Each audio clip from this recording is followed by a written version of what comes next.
Bonjour tout le monde, mon nom est Stéphane Bisson, courtier immobilier Keller Williams Distinction ici à Gatineau. Ça fait plaisir de vous parler des données du marché immobilier de février 2022. Donc, qu'est-ce qui s'est passé dans le marché immobilier le mois passé comparativement à l'année passée? Et également, je vais vous parler de est-ce que les prix vont continuer à augmenter dans le marché immobilier à Gatineau? Donc, on discute de ça. Donc, pour tout de suite, on parle du marché. Donc, qu'est-ce qui se passe actuellement? Donc, le nombre de nouvelles propriétés qui est arrivé sur le marché. Donc, un peu comme quand vous allez au supermarché. Donc, est-ce qu'il y a du nouveau stock qui est arrivé? Il y a une baisse de 8 % cette année comparativement à la même période l'an passé.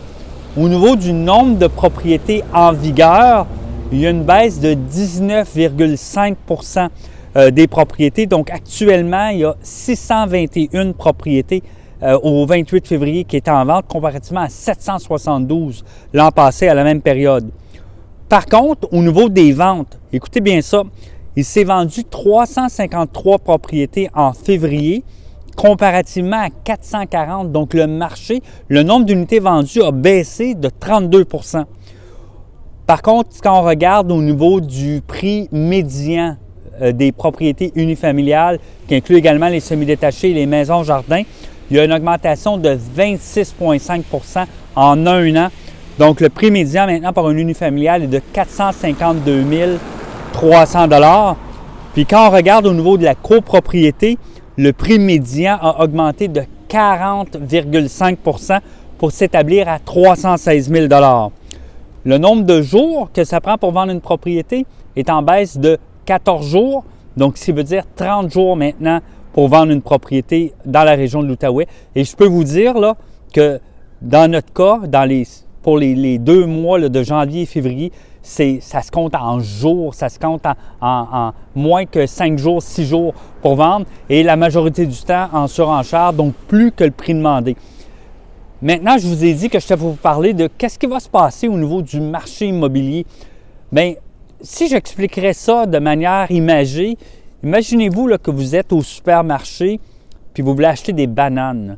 On va prendre un produit de consommation et que là, le présentoir est plein puis il y a 10, 20 personnes qui veulent en acheter. Donc, vous allez pouvoir en acheter allègrement et il n'y aura pas d'incidence au niveau du prix à part que le prix va demeurer très accessible. Maintenant, si on fait l'effet inverse dans lequel où il y a moins de produits disponibles, donc moins de bananes disponibles, mettons qu'il y en a une seule de disponible. Donc, il y a des gens qui, au lieu de payer peut-être 57 sous, 60 sous, vont être disposés à payer 2 ou 3 $, puis tout à coup, il va y avoir quelqu'un qui va vouloir payer 4 ou 5 $. Bien, c'est sûr que le marchand va vendre au prix le plus offrant. Puis en fin de compte, entre vous et moi, c'est probablement ce que tout le monde ferait également. Donc, c'est un peu ce qui se passe au niveau du marché. Donc, est-ce que les conditions du marché vont changer rapidement? Vous savez, au cours des derniers jours, il y a eu une augmentation du taux directeur de la Banque du Canada.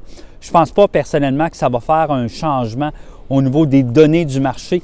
Tant et aussi longtemps qu'il n'y aura pas un accroissement du nombre de propriétés disponibles ou du nombre de nouvelles constructions, il va demeurer que dans la région de Gatineau-Ottawa, le marché va demeurer quand même très actif et les prix en croissance encore pour plusieurs mois.